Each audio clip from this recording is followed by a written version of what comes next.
أعوذ بالله من الشيطان الرجيم. بسم الله الرحمن الرحيم. يا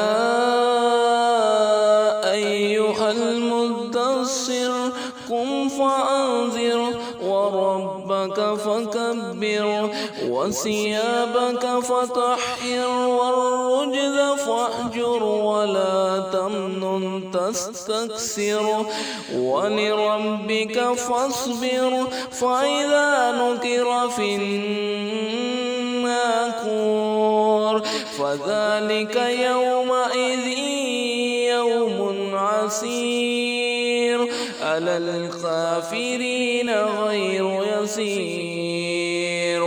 ذرني